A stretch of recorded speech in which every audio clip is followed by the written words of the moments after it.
Ongi etorri denboraldiko bigarren txirrindulariak web saiora. Saio honetan gauza berezi baten nahi dugu eta errepideko moraldia dagoeneko hasi den arren, hilabete batzuk atzera begiratu nahi dugu, azken hilabeteak nolakoak izan diren jakin nahi baitugu. Zer gertatu den Euskal Ziklosean eta Euskal Belodromoan. Eta horretarako, bakizue gu ibili gehala lasterketa horiek jarraitzen, zelaietan da baita ere Belodromoan, eta beraz gaur errepasatuko dugu lasterketa guzti horiek ze eman duten. Baina lehendabizi, guazen bideotxo batein ikustera azken asteburu honek zer eman digun errepideko lasterketak hasi baitira eta jakin nahi dugu ea zer gertatu den Esorbaskeko lehenengo bi etapetan.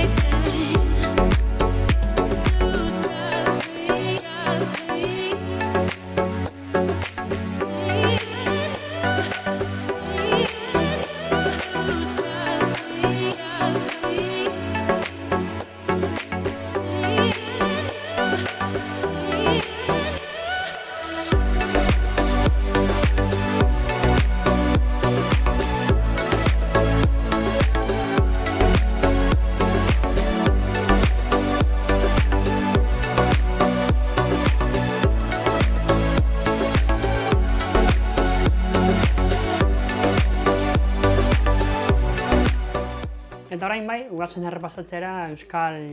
neguko denboraldiak zer eman duen hasiko gara Ziklosarekin, bakizue gu aurten lehenengo aldiz ibili garela zelaietan eta esan behar dugu zoragarri izan dela, oso polita iruditu zaigula Ziklosa, ezagutzen genuen, baina horrela jarraitzea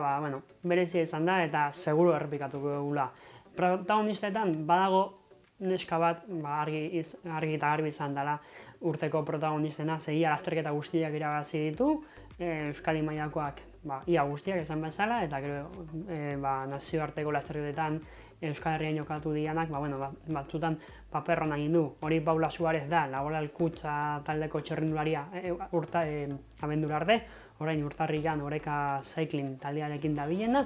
eta bere esan da, esan bezala lasterketak gehien irabazi duen txirrindularia, behar zen irabazten hasi zen, eta Ormaiztegiraino, Ormaiztegin bukatu baitzen Ziklos denboraldia, bertan ibili da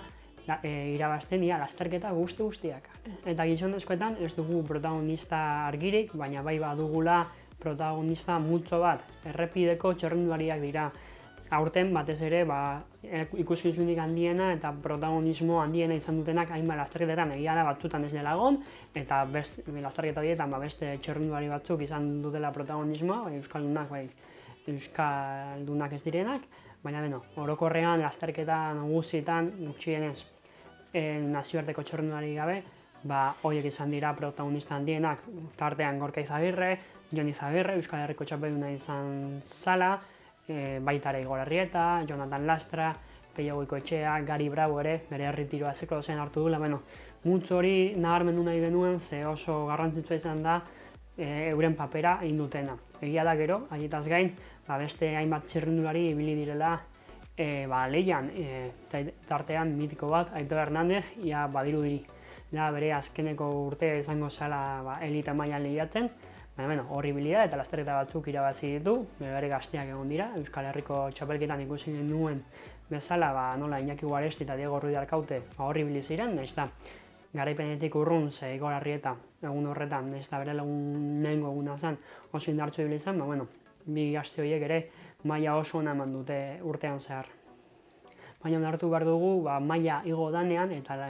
goi mailako lasterketak izan ditugunean, Espainiako Kopa eta baita ere Elorrioko nazioarteko Ziklosean, Euskaldunek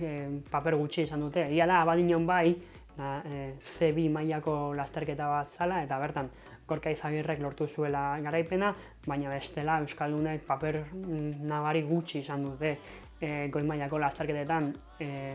Hor, beste txirrindulari batzuk ondo ibili dira, atzerritik etorri eta nabarmendu behar dugu David Van der Poel izan dugula hemen, Mathieu Van der Poelen anaia, Adriren semea eta Ramon Pulidorren Iloba hemen ibili dala eta lasterketa bat irabazizula Karrantzan, Felipe Hortzek irabazizula Elorrion, Andrés Mogison, Laudioko txapelduna, Lucia González, Karrantzan irabazizun txerrendularia. Goi mailako txerrendulariak ziklodosean, bai estatu mailan eta bai estatutik kanpo, horiek izan dira goi mailako lasterketetan, Euskal Herrian izan diren lasterketetan, lasterketak irabazi dituztenak. Eta etorkizunera begira, bi txerrendulari nabarmendu ditugu, Iñaki Guaresti eta Diego Ruiz de Alkaute, eurak izan ziren Euskadiko selekzioarekin jun zirenak Espainiako txapeldetara, Nafarroarekin ez zen Igor eta jun, ze Igorrek zuzenean elite uzi izan da, elite mailan parte hartu zuen, eta, egia da, Igor 23 urte zazpikoa dela eta etorkizuna dela, baina ja profesionala izan da beste paradigma batean dago. Aipatutako bi euskal txerrendulariak maila oso ona eman zuten Espainiako txapelketan, Iñakik erguztalia eman zuen eta laugarren egitea lortu zuen, beraz, horiek dira orain denbora laburrean ditugun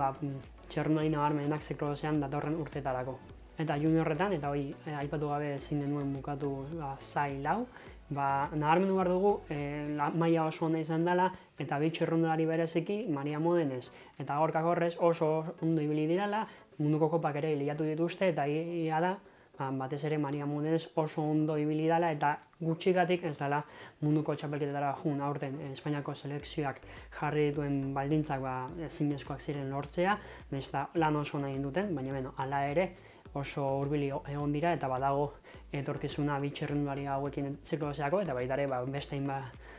txerrendularekin. Juniorretan Aimar Marinak bere urteko bigarren Euskal Herriko txapelketa lortu zuen Aiaran, errepidekoa eta gero, eta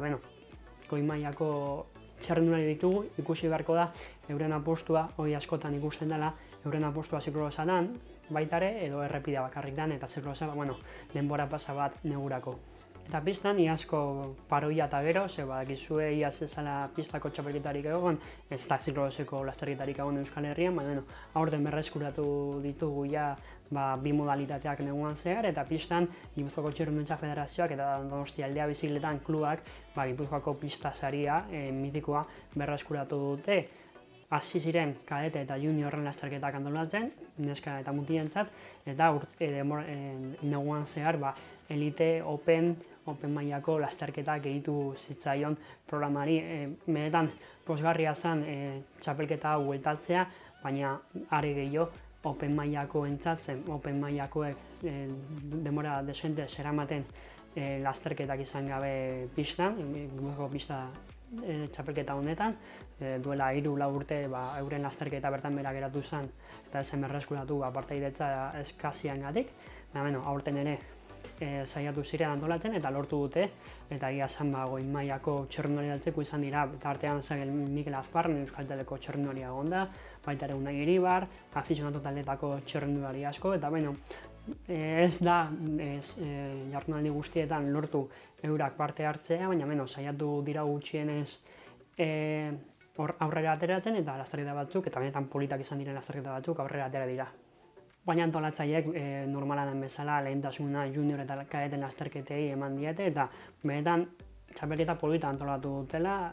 gutxu bera 7-8 jardunaldi izan dituen txapelketa bat izan da, eta benetan txalotzekoa egin duten lana. Lasterketa oso politak ikusi dira, maila igotzen, eta batez ere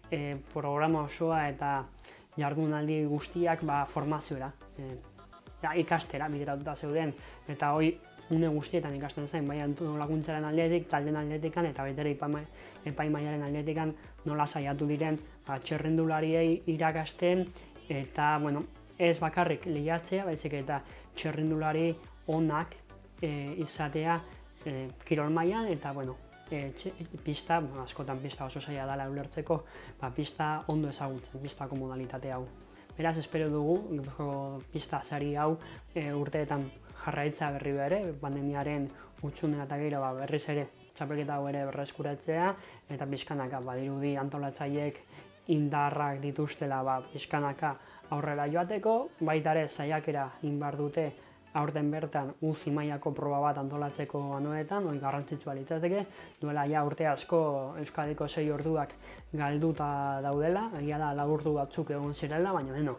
berriro ere anoetari goi mailako, UCI mailako proba bat eskaintzea interesgarria litzateke, gainera orain pistan pandemia dela eta ez dela proba asko bertan beran geratzen ari dela eta. Hau da gure laburpena gutxi gorabehera, ez nuen oso luzea egin nahi, denboraldia nola jundan, neguko denboraldi hau. Espero dugu zuek gure bideotaz gozatu izana eta horrela lasterketa guztietara iritzi ahal izana, ez da ez gehan guztietan egon, baina hau izan da neguko denboraldia eta bukatzeko hausnarketa txiki bat bota egin dizuen. Egia da, lasterketak antolatu direla eta hori aurrera oso handia da eta txirrindulari asko parte hartu dutela batez ere kadete eta junior lasterketetan. Baina planteatzekoa da, bai pistan eta ziklosean, gero ja afizionatu mailan eta profesional mailan are gehiago txirrindulariek ze ikuspuntukin ikusten dituzten modalitate hauek. Gorka Izagirre oso ondo ibili da, baina zikloseko profesionalak etorri zirenean elorrera adibidez, postu ondan lortuta ere ezin izan zuen. Ez ere Felipe Orts edo David Van Der Poelen kontra horrelako adibide bat eukenela erraten dugu, iaz laboralkutxan egondako txirrindularia aurten Bizkaidurangon egongo dena, aurten eguan zehar UCI mailako Champions League sonatuan egonda, pistan mailako lasterketa oso sonatua izan dena eta oso ikusgarria izan dena, benetan bultzada emateko UCIren partez pistari. Eukenek apostua egin du horregatik eta bertan ibili da, bere mailarik onena ematen saiatzen, baina berak argi esan du elkarrizketa batean aurten lehen etziko duela errepidea. Txalautzekoa da eukenek induna eta beti induna